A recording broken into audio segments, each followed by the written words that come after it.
ka.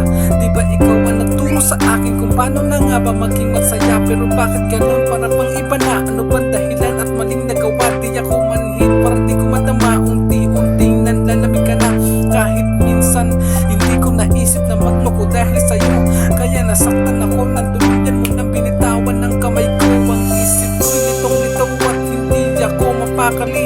Pakiramdam ko'y naglaho ang lahat nang wala ka sa akin tabi. Bakit di na kita kaya pang abutin? Ang hirap mo na rin basahin. Di ka ba nang hihinayang sa atin? Tuluyan na pangwawa sa akin.